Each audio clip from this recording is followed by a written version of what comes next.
Olá, queridos, tudo bom? Espero que estejam todos bem. Hoje a gente vai com mais uma peça, mais uma prática constitucional. Bom, vocês lembram que a gente está acompanhando o caso de Magnólia, né? Só para lembrar vocês, para recapitular o que está acontecendo, Magnólia, ela é uma moça que mora no interior do Ceará, muito humilde, né?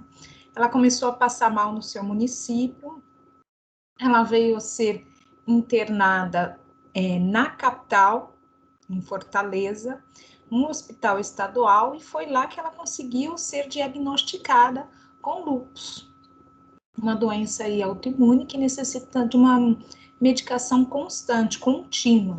Tá? Aí, Magnólia precisou, foi até no seu município, foi até o posto de saúde e falou que não tinha esse medicamento, porque a Secretaria de Saúde do Estado tinha suspendido a entrega de medicação. Aí Magnólia pegou e saiu do seu município, foi até a Secretaria de Saúde para pedir o medicamento que ela precisava e não tinha como pagar por esse medicamento que era pro resto da vida.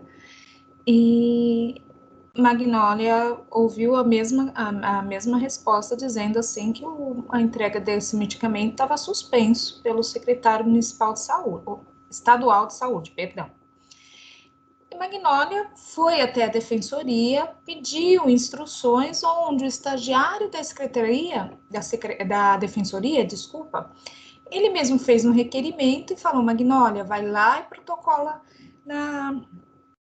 na Secretaria de Saúde do Estado. Magnólia fez isso, protocolou alguns dias depois, e esses dias vocês têm que se ater, quais são as datas que está no problema, tá?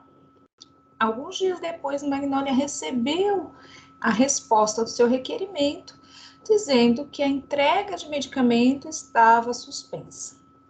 Veja que Magnólia não pode ficar sem medicamento. Foi aí que a Defensoria Pública ingressou com mandado de segurança, né, impetrou um mandado de segurança com pedido liminar para que fosse entregue de imediato aquele medicamento para Magnólia, porque ela teria um risco aí de morte se não tomasse esse medicamento. E foi aí, né, que nossa segunda peça, onde nós propomos o mandado de segurança. E chegou a decisão desse mandado de segurança e denegou o nosso pedido de entrega dos medicamentos. Veja, e agora? O que eu faço? O que nós, como advogados, vamos fazer? Algumas questões a gente precisa ter em mente. Primeiro, o nosso mandado de segurança, ele foi interposto contra o secretário de saúde do estado do Ceará, tá? Contra a secretaria, foi ato do secretário, então foi interposto contra o secretário. Veja, aí o órgão competente para julgar o mandado de segurança foi o Tribunal de Justiça do Ceará.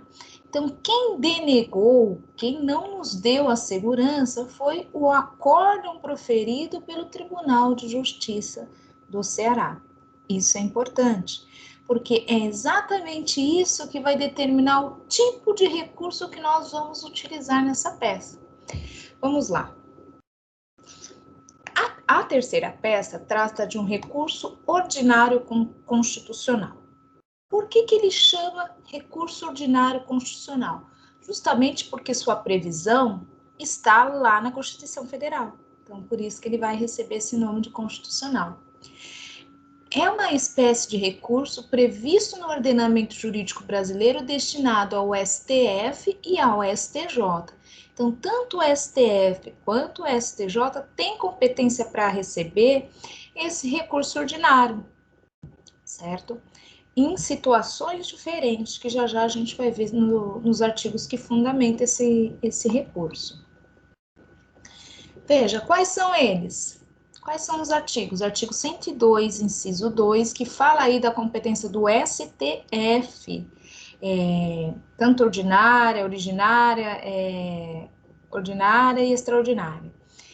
No artigo 105, vem falar sobre as competências do STJ, e no inciso 2, especificamente sobre o recurso ordinário.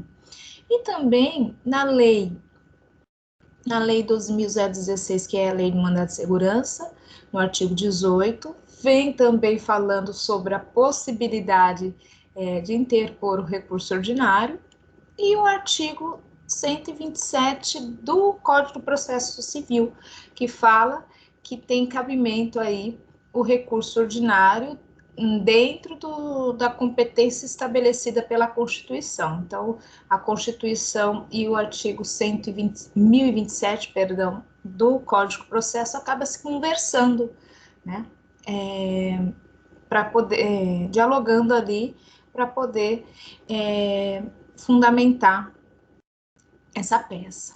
Qual que é o prazo? O prazo é aquele comum de recurso do CPC, que é de 15 dias. A gente pode fundamentar aí por uma interpretação aí extensiva pelo próprio 1028 do CPC, no parágrafo 2º, que vem falar que o prazo para a defesa é 15 dias, então presume-se que o prazo para a interposição também seja 15 dias. O que fala dos fundamentos? Os artigos que a gente utiliza para fundamentar o recurso ordinário. Artigo 102 da Constituição Federal. Quando o recurso ordinário vai ser competência do STF. Compete ao Supremo Tribunal Federal, principalmente a guarda da Constituição. Isso quer dizer que, em primeiro lugar, guarda da Constituição, cabendo-lhe. Inciso 2, julgar em recurso ordinário habeas corpus, mandado de segurança, habeas data, mandato de injunção, decididos em única instância pelos tribunais superiores, se denegatória a decisão. Então, veja que eu tenho duas condições para que o recurso ordinário seja interposto ao STF. Primeiro, que seja habeas corpus, mandado de segurança, habeas data, mandato de junção, esses 4 instrumentos, né? Cuja decisão partiu dos tribunais superiores. Quais são os tribunais superiores? STJ,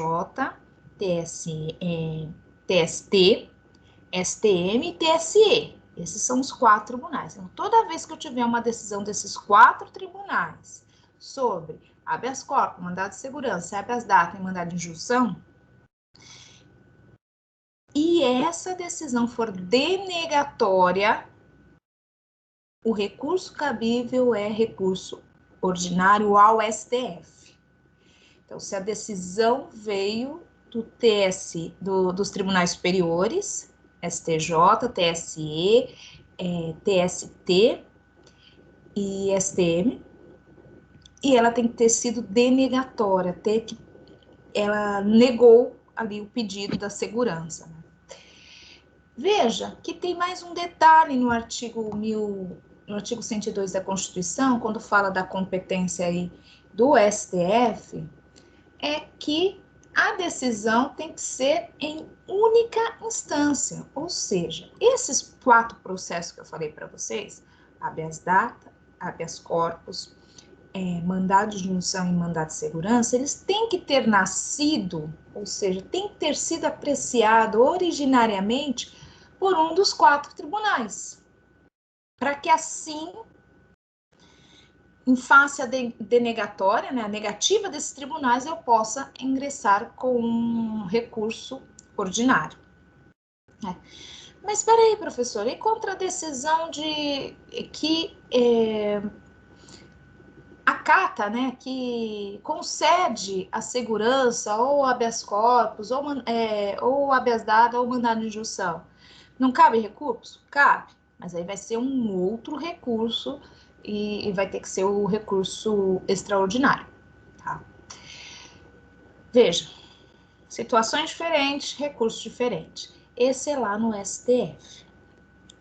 E no STJ, quando é que cabe um recurso ordinário no STJ? E aí eu peço para vocês prestarem atenção, porque aí exatamente esse fundamento que nos interessa. Artigo 105 da Constituição diz assim: compete ao STJ, ao Superior Tribunal de Justiça, julgar, assim, inciso 2, julgar em recurso ordinário, a linha B, os mandados de segurança decidido em única instância pelos tribunais regionais federais e pelos tribunais dos estados e do Distrito Federal e territórios, quando denegada a decisão.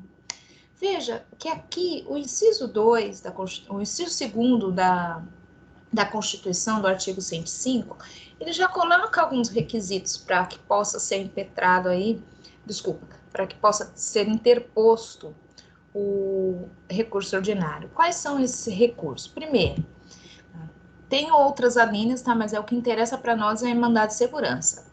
Que o mandado de segurança tenha sido decidido em única instância. Então, o processo tem que se originar ali, única instância. Se eu já tive juiz de primeiro grau, então não vai caber recurso ordinário. Em única instância nos TRFs ou tribunais do Estado. Então, o processo tem que ter nascido ali, tem que ter sido protocolado ali, ou nos TRFs ou nos TJs.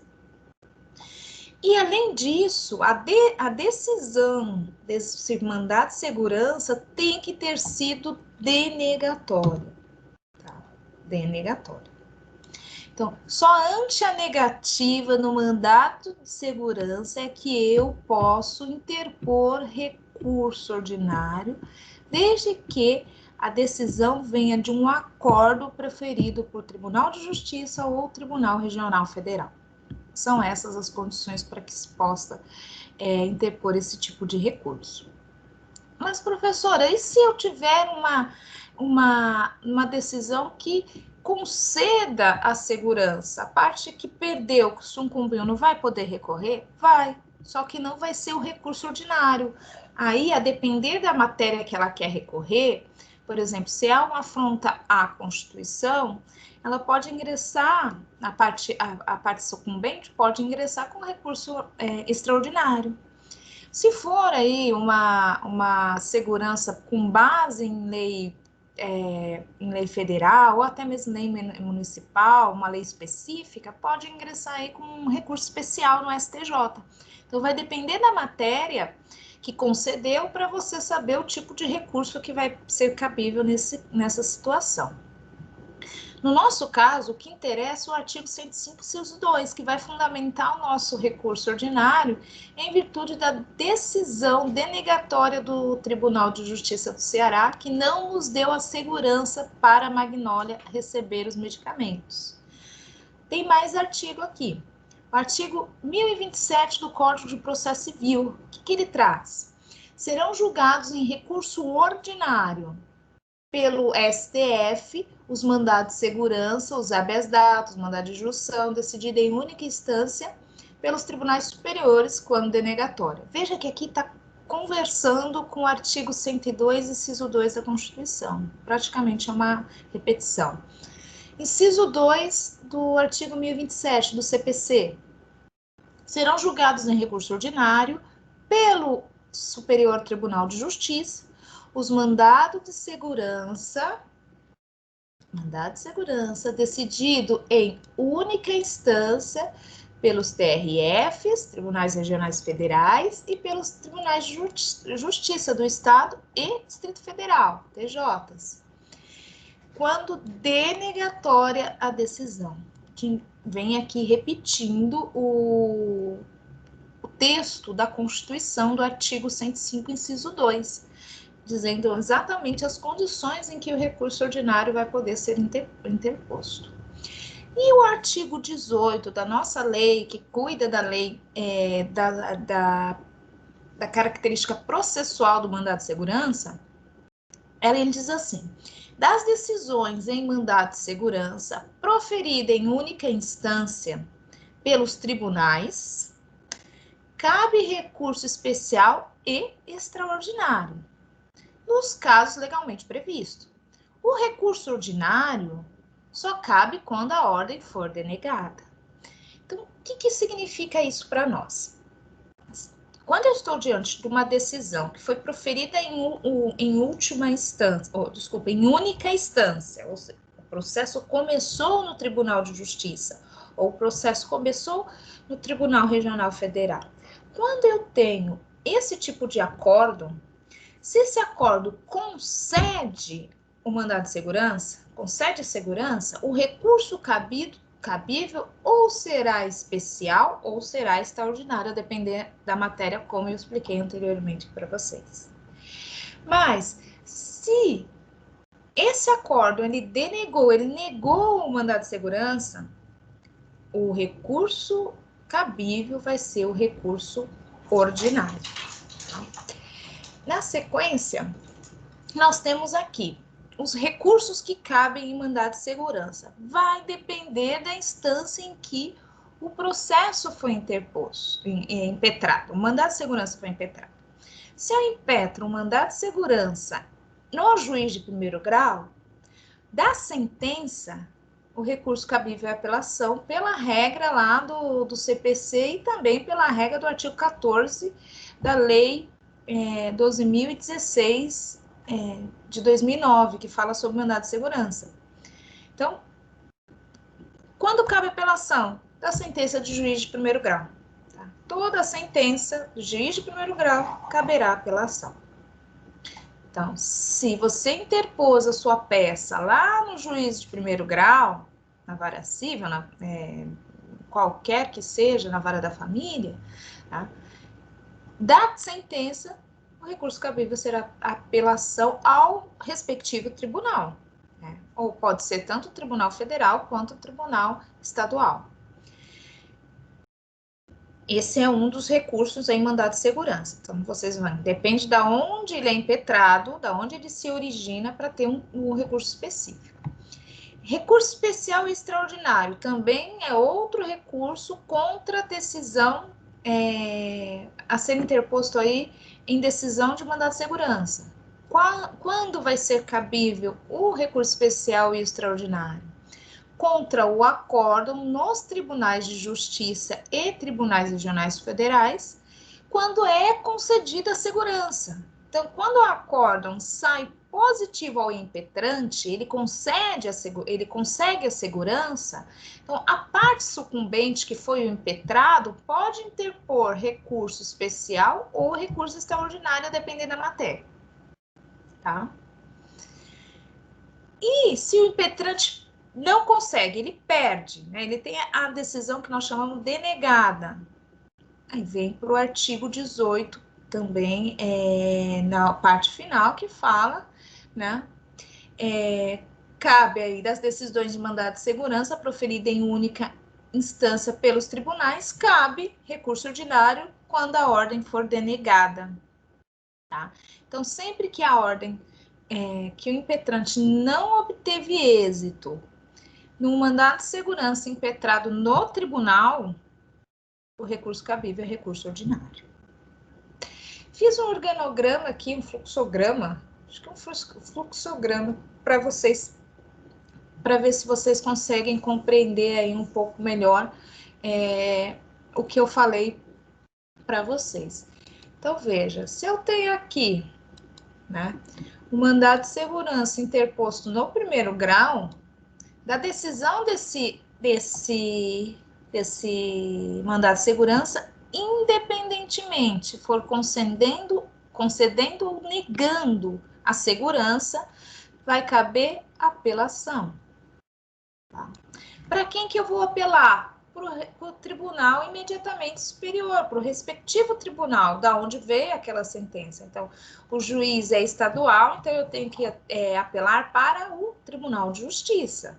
Se o juiz é federal, eu apelo para o Tribunal Regional Federal. Veja que da decisão que sai daqui do TJ, dessa decisão, cabe recurso especial e extraordinário. Por que cabe recurso especial e extraordinário? Porque o artigo 18 da Lei 12.016 já falou que cabe, e essa matéria que está sendo discutida aqui foi interposta em primeiro grau, lá no juiz de primeiro grau. Então, ele vem, a origem dele, por ser no primeiro grau, ele tem que passar por todas as fases recursais. Apelação, posteriormente recurso especial ou recurso extraordinário, certo? Mas eu posso ter um mandado de segurança interposto aí, lá, já diretamente no tribunal, quando eu interponho o recurso aqui no Tribunal de Justiça ou no Tribunal Federal. Então, quando eu tenho um mandado de segurança interposto nesses tribunais, a decisão, o tribunal recebeu o mandado de segurança. O que ele pode fazer? Ele pode conceder a segurança ou negar a segurança. Se ele concede a segurança, o recurso cabível vai ser o recurso especial, certo? Ou recurso extraordinário também, aí a depender da matéria. Mas, mais precisamente, recurso especial e, posteriormente, o extraordinário. Da decisão que nega o mandado de segurança, quando ela foi proferida pelo Tribunal de Justiça ou pelo Tribunal Regional, o que cabe será o nosso recurso ordinário constitucional, que é a nossa terceira peça, certo? Só para complementar, senhores, dessa decisão, o quadrinho, que não é parte do recurso que vocês vão fazer, mas dessa decisão do recurso que nós vamos fazer ordinário, ainda cabe um recurso extraordinário no caso. Tá? Não vai caber recurso especial, porque o recurso especial é de competência do STJ e o recurso extraordinário do STF. Então, da decisão do recurso ordinário constitucional, só cabe recurso extraordinário e não cabe recurso especial. Digamos assim que eles têm mesmo grau de hierarquia, mas são utilizados para matérias diferentes. Tá. Então, vamos lá, como fica a nossa peça? Primeiro, nós temos que nos atentar que um recurso, ele sempre é interposto em duas peças, em duas petições. A primeira petição é a petição que você manda para o tribunal que proferiu aquela decisão que você quer recorrer, né, para que ele possa ter conhecimento, ele receba e conheça daquele recurso, mesmo porque ele pode até exercer juízo de retratação, se for o caso. Tá? Não é obrigado, ele pode só conhecer e remeter. Mas tem uma peça inicial em que você comunica ao seu tribunal que você está recorrendo àquela decisão. E tem uma segunda peça, então tem a peça de interposição, primeira peça, a segunda peça nós chamamos de razões do recurso, que lá onde está todos os fundamentos, já para a instância superior, que é o STJ, sobre o porquê que você está fazendo aquele recurso. O cabimento, as questões materiais e processuais que circundam aquele recurso. Então, como fica isso na nossa peça? A primeira peça, peça de interposição. Como fica a estrutura? Primeiro, endereçamento. Lembra? De quem que é a competência? Nós já falamos de quem que é competência aqui. Tá? Acabamos de falar. Eu vou enviar a peça de interposição para o tribunal que proferiu a decisão. É uma comunicação de que eu estou recorrendo. E mais especificamente é uma pessoa determinada. Essa pessoa é o presidente do tribunal a qual a decisão está sendo recorrida. Onde consta isso? No artigo 1027, parágrafo 2º do CPC, que diz assim: o recurso previsto no 1027, inciso 1 e 2, a linha A, deve ser interposto perante o tribunal de origem, aquele tribunal que denegou o nosso mandado de segurança, cabendo ao seu presidente ou vice determinar a intimação do recorrido para que em 15 dias apresente contrarrazões. Veja, então eu mando a interposição dessa peça, desse recurso, ao tribunal. O tribunal vai conhecer, né? Ver se é o órgão competente, se, por exemplo, preenche os requisitos lá intrínseco e extrínseco do recurso. Ele recebeu, ele não remete de imediato, ele intima a parte contrária, a parte recorrida, para que ela apresente contra-razões em 15 dias, certo? Lembrando que os prazos no CPC são em dias úteis. Na sequência, eu tenho aqui o número do processo, processo X, porque o processo já correu lá em primeira instância, eu estou no grau recursal. E a qualificação do recorrente, bem sucinta, lembrando que ele já está qualificado nos autos anteriores. Então, Magnólia, já devidamente qualificada nos autos,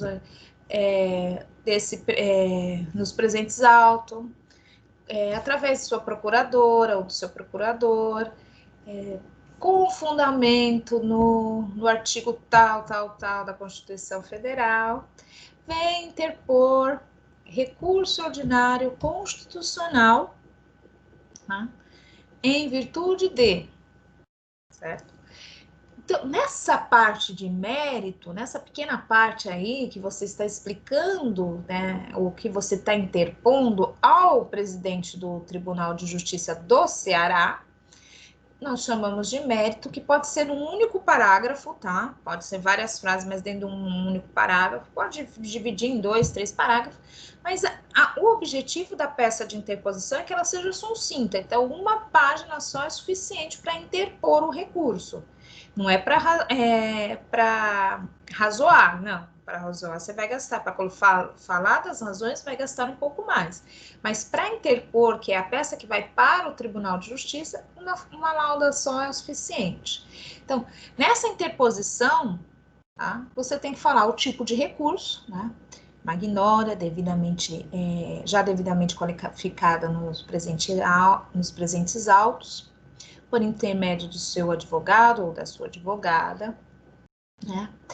Vem por meio desta interpor recurso ordinário constitucional com fundamento nos artigos tal, né? De forma tempestiva, tendo em vista que a decisão proferida, tendo em vista que o recurso está previsto dentro do prazo de 15 dias ou que da decisão proferida não extrapolou ainda os 15 dias. Depois de feito isso, requer que seja recebido, né, o presente recurso e que as suas razões sejam remetidas ao Superior Tribunal de Justiça. Finaliza com local, data, o nome do advogado e assinatura, certo? E isso é suficiente aí para vocês fazerem a peça de interposição. Uma só folhinha, sejam objetivos. Mas, senhores, essas informações que eu dei para vocês, elas são essenciais. Precisa ter o nome da peça, o fundamento, a tempestividade, o pedido da peça de interposição, para que seja recebido o recurso e para que seja remetido ao STJ. Tá? Se você não pede, o juiz não é obrigado a conceder aquilo que não está pedido. Então, mais ou menos o cabeçalho ficaria assim, né? Tribunal, excelentíssimo senhor doutor, desembargador, presidente do Egresso Tribunal de Justiça do Estado do Paraná. Desembargador, porque são juízes de segundo grau, e presidente, porque é um recurso que tem que ser interposto na pessoa do presidente do tribunal. Certo? Então, não é qualquer desembargador e nem o relator da turma, como ocorre em outros recursos. Aqui quem vai receber é o presidente do tribunal.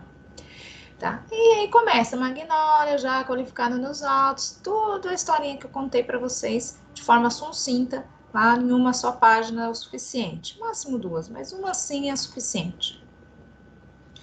Segunda peça, que são as rações do recurso ordinário constitucional. Então, aqui, essas razões é que são o meu recurso propriamente dito, porque a primeira peça, ela só veio a comunicar, né, o tribunal de que aquele recurso está sendo interposto e que é necessário aí a intimação da parte contrária para apresentar contra-razões se quiser. Tá? Essa parte das razões do recurso é que são realmente importantes para nós. Então, nós temos que cuidar com zelo delas. Enquanto lá na peça de interposição eu posso ter isso em uma lauda, aqui eu não vou escrever uma tese, né? Não vou escrever um livro, mas vou colocar as razões de direito, né? De fato de direito que realmente fundamentam o meu pedido. Como eu começo? Sempre com endereçamento. Quem é que está julgando? O Superior Tribunal de Justiça. Lembra? Artigo 105, inciso 2 da Constituição Federal, artigo 18 da Lei 12.016 e também o artigo 1027 do Código de Processo. Coloca sempre o número do processo, recorrente e recorrido. Quem é o requerente? É a Magnólia. Ela que foi impetrante e teve denegada. E justamente é a denegação que autoriza o recurso ordinário constitucional. Tá? Recorrido é a Secretaria de Segurança de Saúde do Estado do Ceará. Aqui, eu sempre falo para colocar uma introdução, uma frasezinha de abertura, né? Para que fique claro, resumidamente, que você, por mais que o tribunal tenha ali um notório saber, mas que a decisão merece ser reformada, tendo em vista aí que houve a negatória de uma segurança, do mandato de segurança. Eu coloquei mais adiante aqui para ficar bem mais fácil um exemplo do que eu falo que é uma introdução. Ó. Em que pese o ilibado saber jurídico da colinda Câmara do Cível do Tribunal de Justiça do Ceará, né, o acórdão denegou a segurança pleiteada e merece ser reformado pelas razões a seguir expostas. Essa é uma introdução para o seu recurso, para que ele não comece já dos fatos. Tem gente que começa assim, pode começar, não tem problema, mas essa abertura sempre é bem interessante, que deixa o texto com uma linguagem mais formal. Lembre-se de respeitar a linguagem jurídica, a nossa linguagem jurídica. Vamos voltando lá. Na sequência, vocês podem até estruturar em tópicos, né? Item 1, da tempestividade. E vem falando que o recurso é tempestivo, né? Porque foi proposto dentro do prazo legal. Como vocês não têm data de quando saiu o acórdão do Tribunal de Justiça, pode usar dessa forma, né? O recurso é tempestivo, pois foi apresentado dentro do prazo legal, conforme disposto no artigo 1027 do parágrafo 2º do Código de Processo Civil. Pode ser de forma bem sucinta, um parágrafo ser o suficiente para falar que o recurso é tempestivo, para afirmar que o recurso é tempestivo. Aí um segundo item, né, do cabimento. Aqui no cabimento, o que você vai ter que explicar? Então, lá, item 1, né? Um ponto, né, da tempestividade. Item 2, ou 2 pontos, né, do cabimento. O que vocês vão ter que explicar? Por que vocês estão interpondo o recurso ordinário e não um outro recurso? Essa resposta vocês têm que dar. Então, por que cabe recurso ordinário? Aí vocês vão ter que explicar que o mandado de segurança foi impetrado no Tribunal de Justiça do Ceará e teve a segurança denegada. Por isso, cabe o respectivo recurso ordinário constitucional, tendo em vista que o acordo denegatório teve a sua origem no Tribunal de Justiça. Tá? Então, precisa trazer trazer os artigos que fundamentam esse cabimento. Vocês podem recorrer também à sua petição, que está lá no AVA, que vai ter muito mais informações, além das que eu estou falando aqui para vocês, tá? Mas consultem para que vocês possam ter acesso a conceitos, Ela tem bastante informação bacana, interessante, que vai inclusive até diferenciar o que é um agravo, do que é uma apelação, que eu não falei aqui, porque é questão aí que já está previsto para vocês lá no seu estágio, na área do seu estágio, na sua petição. Na sequência que nós temos, nós apresentamos a síntese dos fatos, então, que seria o nosso item 3 do recurso, síntese dos fatos. Aqui na síntese, e de forma sintética, resumida, porque o processo é uma continuidade, certo? Então, tem bastante informação no processo. Na sua peça de recurso, você sintetiza os fatos, mas conta o que aconteceu com Magnólia, desde quando ela ficou doente até a decisão denegatória do Tribunal de Justiça. Tudo que aconteceu nesse inteirinho, os requerimentos, as negativas, tudo vocês falam de forma resumida e objetiva. Veja, a síntese dos fatos nada mais é que a história de Magnólia. Item 3 aqui, item 4, né? 3 já foi a historinha que eu falei para vocês, né? O item 4 seria as razões para a reforma, ou seja, o fundamento. Essa peça que vocês estão apresentando não são as razões do recurso ordinário?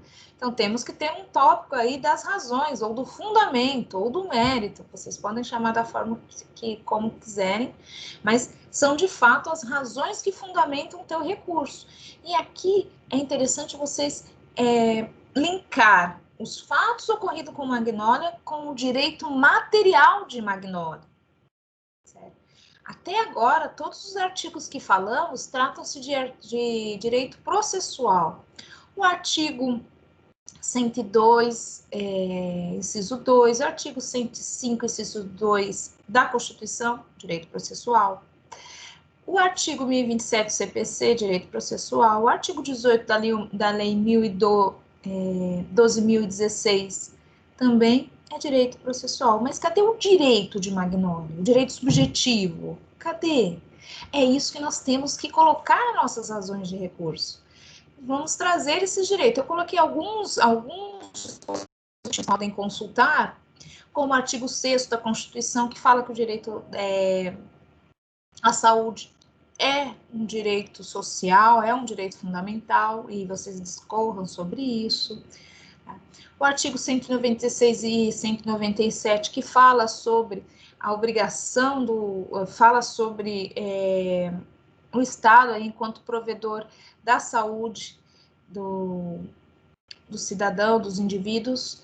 O artigo 23, que vem falar sobre a competência do Estado, da União e dos municípios e Distrito Federal, né, competência comum em matéria de saúde, em garantir o direito à saúde. E, além disso, a gente tem o artigo 5º, 6º e 7º da Lei do SUS, que pode ser muito útil. Dá uma olhadinha lá e tenta linkar e criar um argumento com base nesses artigos ou até mesmo em outros que vocês, porventura, se depararam. E aí a gente vem para a última parte, né? A nossa quinta parte, né? Que seria o dos pedidos. Que o pedido é bem simples, você só quer uma coisa, os remédios. Só quer os remédios. Então, que seja conhecido o recurso, então, tem que ser julgado procedente, presente recurso, que seja conhecido e provido, tá? Deixa eu só acrescentar aqui, conhecido e provido. Conhecido, provido. Escrevi aí no slide que estava faltando. A palavrinha provido. E que seja dado integral provimento à segurança, para que seja concedido aí a entrega gratuita e imediata aí do medicamento, a Magnólia. Né? Esses seriam os pedidos principais. Finaliza com local, dia, mês e ano, nome, a assinatura do advogado e o número da ordem. Lembrando que os senhores não são advogados, então os senhores não assinam peça, certo? Só coloca nome do advogado e OAB número XXX. Aqui eu coloquei de novo o exemplo para vocês da segunda peça, como ficaria a parte introdutória, né, o iniciozinho, né, razões do recurso ordinário constitucional, o recorrente, a recorrida, que é a secretaria, a forma como nós tratamos, né, chamamos o vernáculo formal que nós tratamos as turmas nos tribunais, né, colenda turma, que é direcionada a todos em conjunto, a turma em conjunto, implícitos ministros, que é direcionada a cada ministro, e douta procuradoria do Ministério Público, porque é o mandado de segurança, e o Ministério Público age como fiscal da lei, certo? A introduçãozinha dizendo que, por mais que o Tribunal de Justiça do Ceará tenha lá uma conduta aí, um notório saber jurídico, mas, tendo em vista a negativa do mandado de segurança, o acórdão daquele tribunal merece ser reformado, certo? Então, esse seria aí como vocês poderiam começar a peça de vocês, certo? Senhores, é isso que eu tinha para conversar com vocês. Leiam o material que vocês têm disponível lá na sua área do aluno, lá no AVA, lá no estágio supervisionado. Leiam a sua petição, tem bastante informação. Não deixe de se atentar para os dados do problema. Lembram que tem datas lá que devem ser transcritas para o recurso de vocês, como a data do protocolo feito, o requerimento feito à secretaria e a data da resposta, para demonstrar que houve a negativa da secretaria, certo? E qualquer dúvida, nós estamos à disposição no nosso plantão. Bom, um abraço para vocês, tenham uma ótima semana, bons estudos e até mais. Beijo, tchau!